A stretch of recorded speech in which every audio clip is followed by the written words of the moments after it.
Oh, wow. The weekend. It's over. It's over. We're about to start another day of getting rid of our clutter.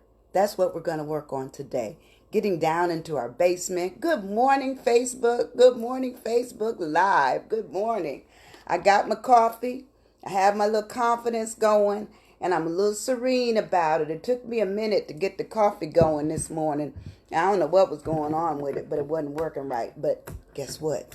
We got it. I got my coffee. So I'm going to say that hope your weekend was good. Hope you were able to get in touch with a few things that you needed to get in touch with for yourself. And that the week is going to start off at a great start. So I say good morning. I got my little pink glasses today. I'm getting ready to read a few things. In fact, let's go back. If you don't know who I am Sandy Winborn, and I love you, even if I've never met you. My spirit just tells me that I have love for many people, and I love that the fact that if you spend time with me, I appreciate it. I really do. We're going to go back over and talk a little bit about our clutter. And decluttering is tough.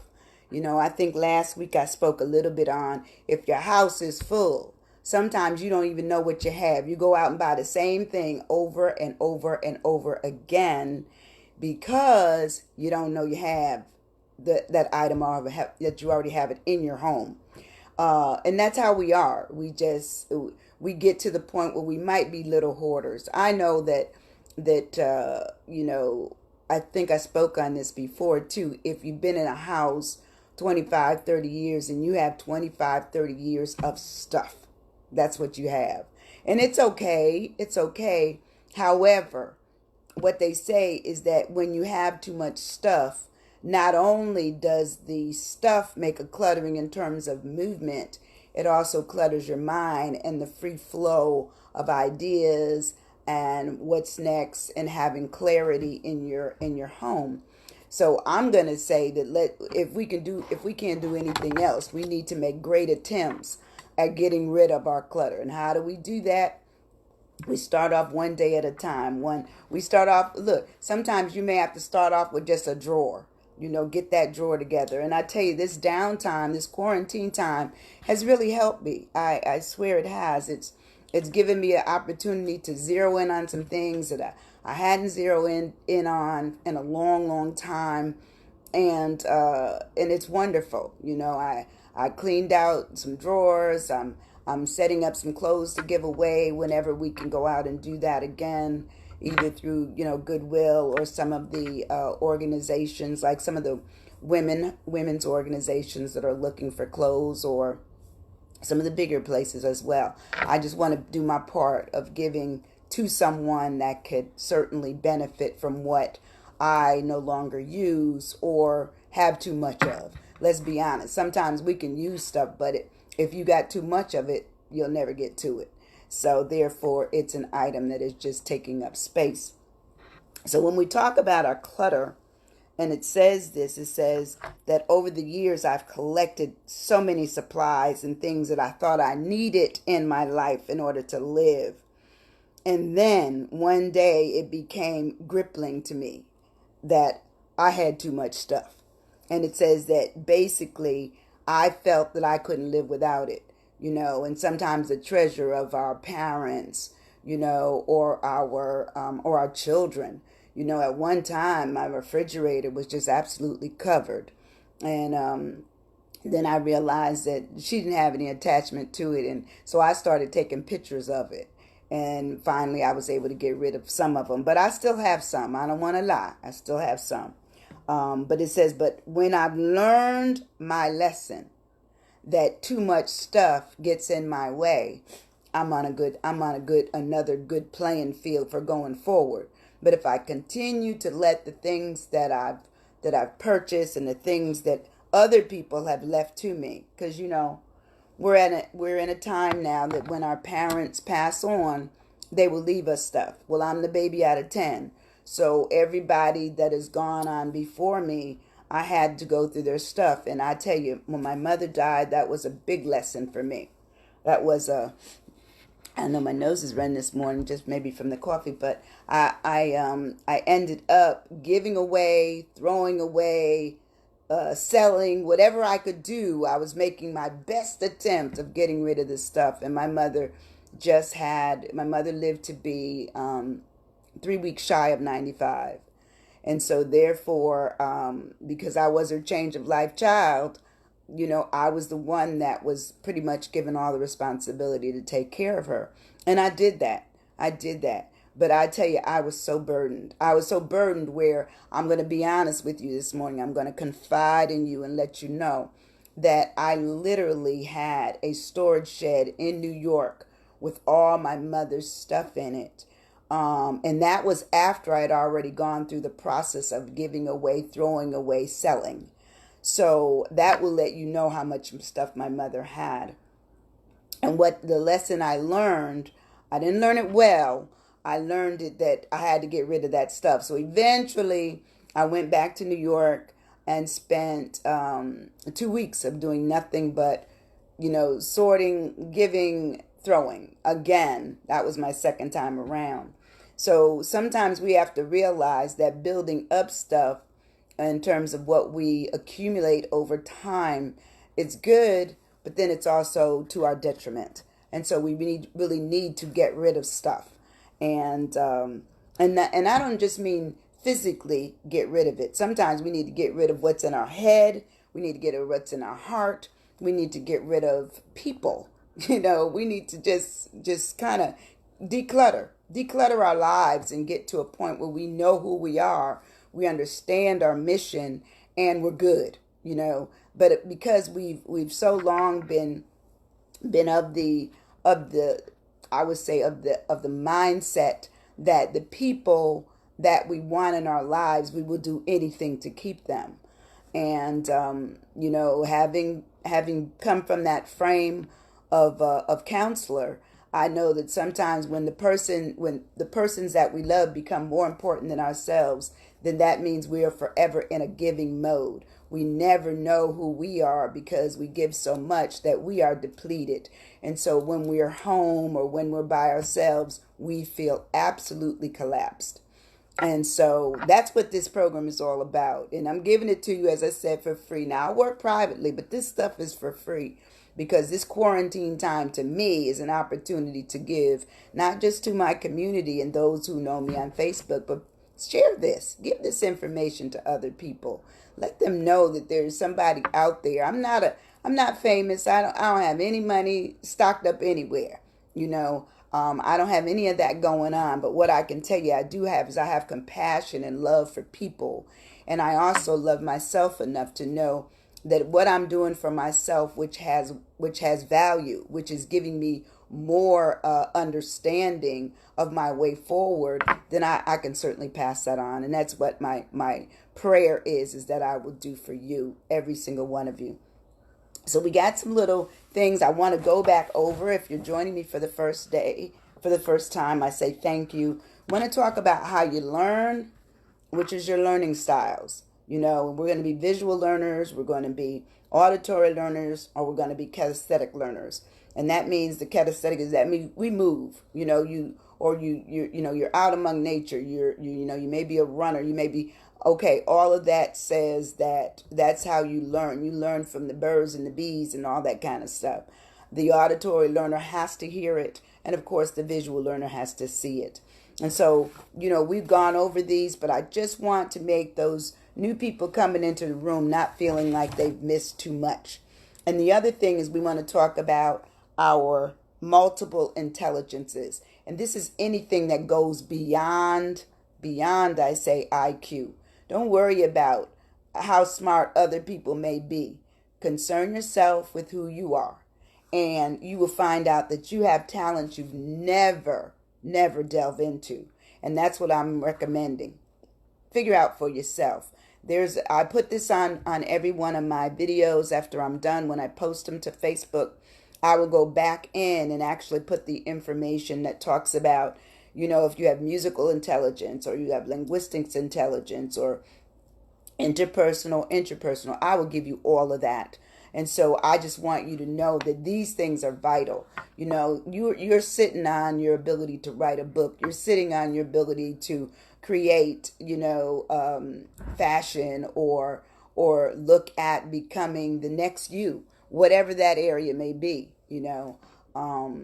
When I think about all the things that I've done before, it gives me great confidence to know that I still have more to do. Learning is lifelong. I don't care if you're 90 years old, there's something that you still going to be able to learn at 90 and at 87 and at 57 and at 43 and at 29, 18, even though the 18-year-olds may kind of say, I know what I want to do. Okay, life changes.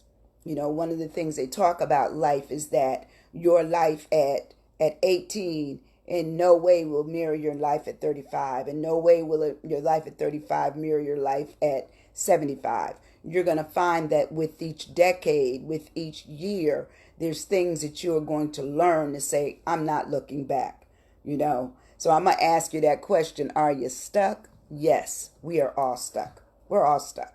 And the point is that we don't want to look back, because looking back holds us to our background. We don't need to be tied to the background. We need to build onto the background.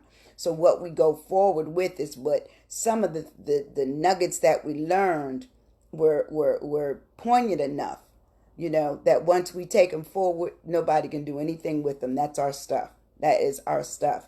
And so, if you want these, I certainly put that information online for you. And then I started a program years ago called Don't Look Back, Launching Opportunities in Transition, excuse me. So transition just means movement. Something's happening. How is it happening for you? What are you doing? So the thing forward about as you're looking at yourself, you say, wow, how did I do that? And why did I do that? Because sometimes you do have to look back long enough to ask some questions. You have to figure out, what is the story going forward? What did I learn? How much did I learn? How much am I still holding on to from my back?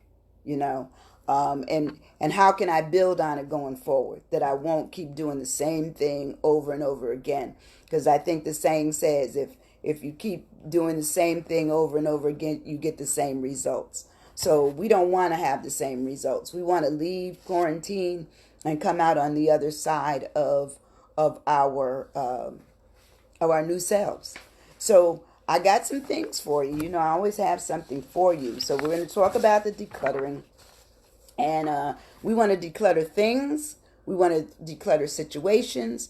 And most of all, we want to declutter people. And I don't mean people in a bad sense. I mean, you still want your friends. We're human. We want to be loved. We want to be cared for. We want to be considered. We want to be respected. We want to be acknowledged. All those things say yes. Let's do all those things. Not taking anything away from that. But when I say people, I don't want the people to be bigger than you. Okay? I want you to find people that can mentor you, and people that you can emulate, but I don't want the person to be assumed in your being. You be your own person based on some of the things you see them do. If you see them be able to, to write a good story or present a good message or return to school, whatever those things are, that's great. Stay there. But what I want you to do is find your own person, while you're also finding somebody that certainly shows you a different way than what your past might have shown you. Because sometimes, we're the biggest people we know, and so we don't try to find anybody that is doing things differently, has started a new business, has written a book, has teaches a new course. All these things they can be your new you. And so we want to do that. And so in order to do that, we have to do what this decluttering I keep talking about, this what I call is this veneer that we wear, the outside, and my mother and father always said to get rid of of anything that is tough, like a paint or a veneer, you have to use something, that's terribly stringent, like turpentine, or bleach. Bleach it. Won't bleach do it? Oh my goodness, bleach will do it. It will take the color out of anything, even if it wasn't intended. Get some bleach on some stuff. But basically, we're trying to do is get rid of some things that takes us down to our basement, our core of who we are, and gives us an opportunity to come up and build a new us for on the other side of quarantine. And then after quarantine, we got other stuff. How you continue to build on top of what you started building while you were in quarantine. And so we're going to talk about how to do that. And so let's start with the fact that when you have to get rid of stuff, it's tough. Don't ever let anybody say that getting rid of stuff is easy. It isn't.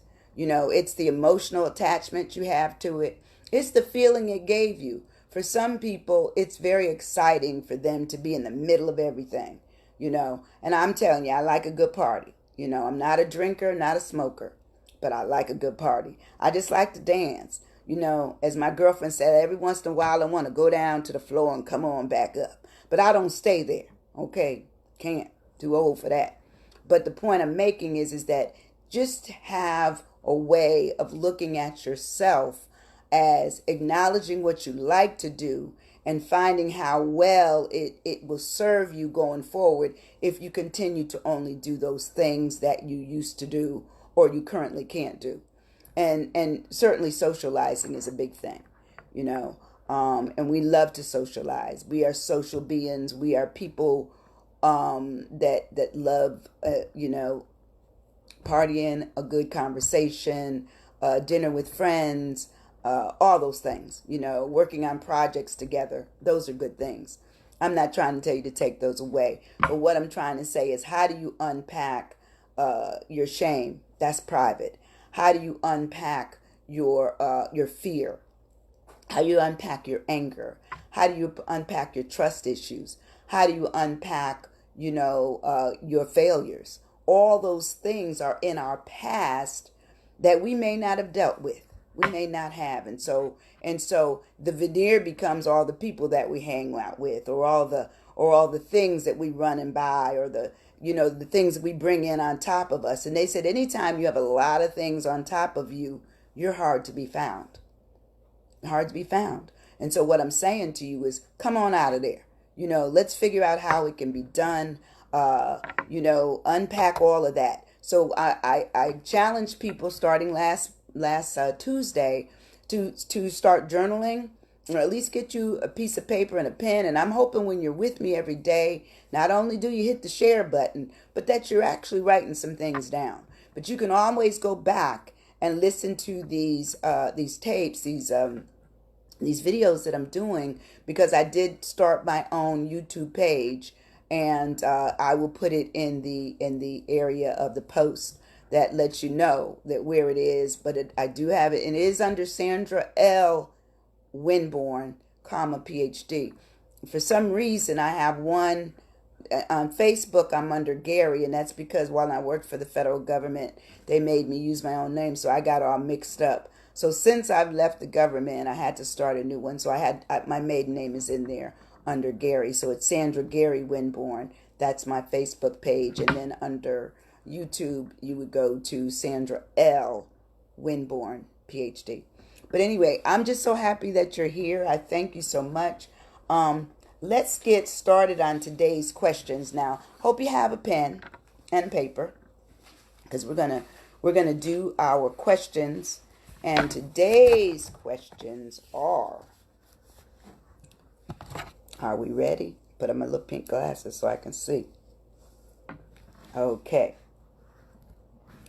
Now this is how we're starting to get rid of some of the things we need to get rid of in our that may be in our basement. They may be even on the way to the basement, because the basement may be disheveled than on the way to the basement. But we'll figure it out.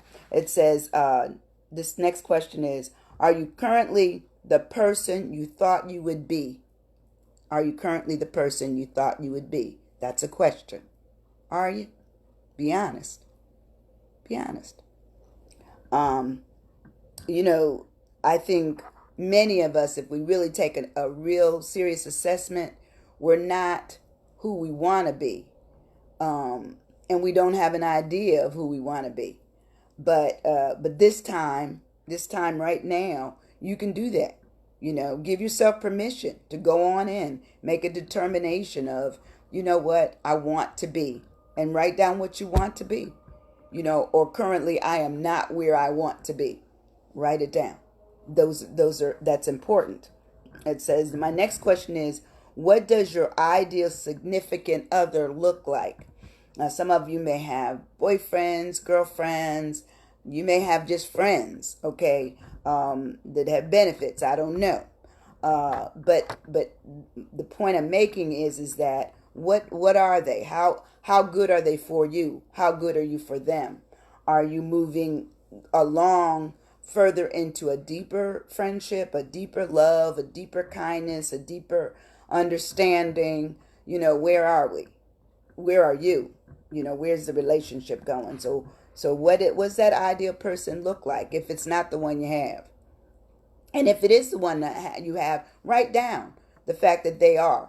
They meet you on the levels that you need to be met on. They talk to you. They're respectful of you. They show you affection. They do things for you without being told. Because I love my daughter, but if I tell her something, child, she acts up. So I got to the point where I have to kind of lead her towards stuff without telling her. You know, it's just a young person's thing. Okay, our next question. What would you change if there was anything you need to change about yourself? What's the change? What is it? What is your change? You know, be honest. You know, won't hang out as much, won't spend as much money, won't go as many places, won't drink as much, won't cuss as much, whatever it is, you know, whatever it is. Won't beg as much, because I used to have a friend, and they always begged for everything, you know. They if there was something they needed, even if they didn't need it, they just said, "Hey, do you have $5? Hey, I left my money. Can you buy me some lunch?" You know, and after a while, it took me a long time, but you know, I had to go back to my mother, and my mother, who I considered one of my mentors, because I felt she was a doctor without any letters behind her name, except love. Those were her LOVE. That was behind her name. But she was a good woman, because she would say things like, well, you can make yourself unavailable. You can stop going to lunch, or you can say you don't have any money. It's all tied up in your bills. But because I wanted the friendships, I would always be accommodating. And so sometimes you know, you have to go back into yourself and come out with a new way of how you go forward, of saying, well, you know, okay, I don't have any money. And you know, you're really not lying. You're just not telling them the rest of it, which is, I don't have any money for you. And that's okay. That's okay. You can just understand that's life. That's how people, sometimes that would be why they come around. And maybe that's a way to get rid of them. It's just not always have their back for money and food and places to stay and rides here and there. You know, you have to sometimes determine, are you being used? And if you are, acknowledge it. Acknowledge it. I'm being used. My next question is, a long-term goal I have is. What is your long-term goal? What is it? And it doesn't matter, because I mean, somebody that could hear this this video and say, wow, you know, I'm 75 years old. What's my long-term goal? Your long-term goal is whatever else you'd love to do. You know, you still got life to live. Live your life. Live your life. Understand that tomorrow is something that's all determined on how you decide to live it. You know, nobody can live for you, and you have to understand that they can't live for you, but you can live for yourself when you decide that you want to live, and how you want to live, who you want to live with, who you want to live for. Those are personal decisions. They're not anyone else's. They don't belong to anybody else. They're not they're not required by anybody else. They're yours. You own them. And nobody can make you do anything. Only you can allow them to suggest something, and if you decide to go, well, then you did. You did. But I say use this time wisely. And I'll go over these questions again in a minute. But my point is this, is that to find self is difficult. To shed us from what we've been through, our anxiety, our frustration, our hurts, our disappointments, our lack of self-respect, whatever you went through, that's your story. Nobody can take your story away from you. It is your story. Okay? So what I'm saying to you is know your story and decide what the next chapter is going to be. What will your book look like? Okay, if you were to journal, and as I told you, I put things, this book I've had a long time, but even before I talk to you every day, I write down certain things, and then when I'm done, I write down other things which kind of, crystallized on what I need to bring up tomorrow. But the point is that to write down your story, that's your story. I bet every one of you, in fact, I already know it, every one of you have a story. And one of my friends, Lavender Williams, who's a author, publisher, and now a YouTube channel contributor. She does some great stuff, and one of the things she has Corona journals, which is telling people, hey, look, I know the virus has everybody quarantined. Use this time to write. Use it because you have a story in you. And she also talks about don't die with a book in you.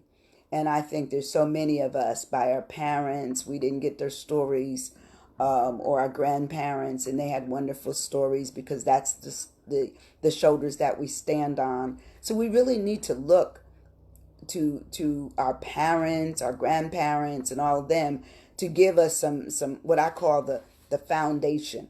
And if we miss the opportunity, because some of us did, my mother used to say, I used to bug her to death.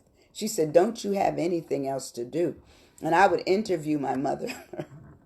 I'd interview my mother like I was, Barbara Walters or somebody. I said, so Mom, and I would write things down. She said, you need to go and get out of my face.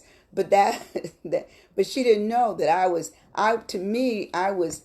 readying a way for my history, that I would know something to be able to pass on to my child. If you don't know your history, okay, then make one. Make your own history. This is it. This is the time. This is an opportunity to say, you know what, I'm going to start writing every day. That woman, Winborn, said I can start writing about, the fact that, this bothered me, or this hurt me, or this shadows me. It stays on me. I'm still dealing with it. Tear down the wall. Go to the basement. Get rid of all the clutter. Throw it out. It's, clutter just always is said. It doesn't mean anything. And I guess another word for clutter could be junk. Get rid of your junk. Get rid of your debris. Throw it out. And in fact, when I walked out this morning, today is Monday, and it's the day that the garbage people come, and I'm sorting as to what goes into which area, recyclable or the standard garbage. And I was saying, wow, I should be doing this with everything, because it's so easy for me to get rid of that kind of junk. How do you get rid of the other junk? You got to put time in yourself. There's no way that no one is really going to go your personal walk with you, because only you did that walk. But you have to walk it back only long enough to gather the things that bothered you, that hurt you, that stymied you, got you stuck. When I ask the question, are you stuck? We've all been stuck, in everything. We don't even have to go into naming them. We've been stuck in everything. So on the other side of this stuff with quarantine, what do we do? What do we do? So I'm going to go over the questions again. I hope you have your pencil still. If you need to sharpen them, go right ahead. But in the first one, it says, are you currently the person you thought you would be? Are you? Be honest. You know, did you think you would be, an actress, a singer, a model, a teacher, a preacher? What you want to be? Where you want to go? You know, and how if you put that goal before yourself again, how can you get there? How? What you got to do? And I'll help you with the what you got to do if you want to work with me, because I'll always give you my information and how to contact me privately. But there is a possibility that you got something that you can put towards it. And this is, what does your ideal significant other look like? What do they look like? Now we're not just talking physical looks. We're talking about, how do they treat you? How do they make you feel? How connected are they to you? Are you all for each other? Are you interesting? Do you have great conversations? Do you do little things for each other? A cup of coffee, a note in a bag that goes out for lunch. Of course, now lunch may be in an office and the other person is doing lunch working from home in the dining room. So, still keep all those things going. But write it down. Is it true? Are you doing that? So what do they look like? Okay, the next question is, would you change anything about yourself? What would it be? What would you change? Listen more, talk less, move from being, carnivorous to being a vegan? What would your new change be? How exciting would it be to start on a new road?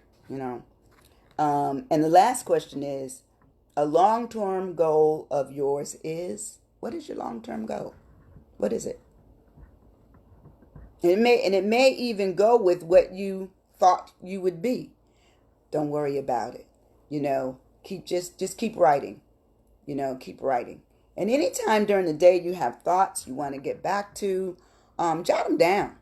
Because I have to tell you, as a person who loves life, one of the things I do is, I don't know where I got it from, but I've done this for years. I wake up in the middle of the night. I keep a pad and a pen on the side of my bed, and I write down what my thought was that woke me up, and then I go back to sleep. And the next day I work on it. That's always been like that. So when a thought comes through your head, a lot of times everybody knows thoughts could be fleeting. They flee our minds real quickly. So sometimes we're given a thought that may be our goal mine to going forward. So I suggest to you, use it. Use that for your good. Make it where you came up with a thought and you're going to jot it down, and then when time comes, you go back to it. That's what you're going to do. Well, it's been wonderful today. I thank you for coming. Please hit share. Please join my YouTube channel as a subscriber. There is no fee attached to it. It's free. And that way you can have all these videos together. This is my 12th video. And I tell everybody, I try to thank them because it was started on a dare. So I was dared to do this, and I did it. And sometimes, God dares us too, if you have your spiritual power, and I do. And I believe that I'm thankful. I am grateful for the fact that He gave me this idea through somebody else's mouth. Okay, I'd always say I was going to do it, but I never did it. But I'm doing it. And I'm also going to start my YouTube channel. So I'm excited. I mean, I'm just, not YouTube, I'm sorry. I'm going to do a podcast. Podcast.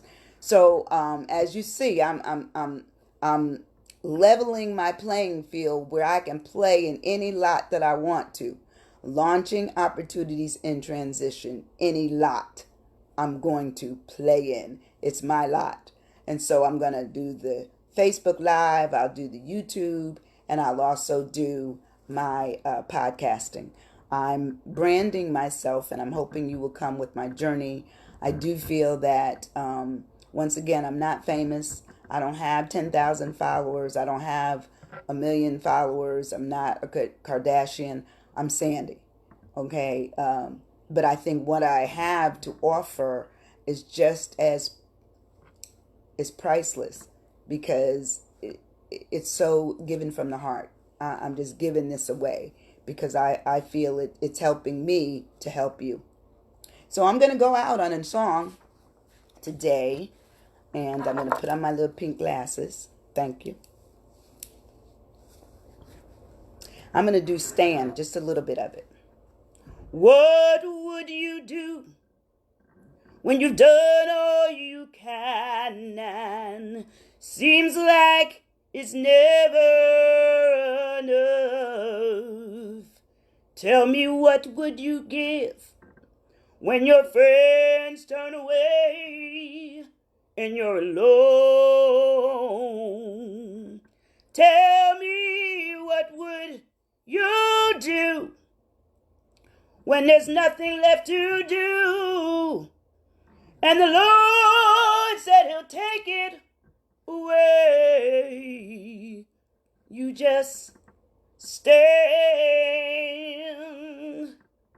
When there's nothing left to do, you just stand. And the Lord, he'll bring you through after you've done all you can. You just stand. I want you to stand today. Stand for yourself. Stand in your beliefs. Stand in what you can bring forward. Stand that you can look up and away from what you came from, where you were in terms of what was behind you. Are you stuck? We're all stuck. Let's move forward. Let's find a new lot to hang out in. Have a great day. Hit share. Thank you. See you tomorrow morning at 9. Bye-bye.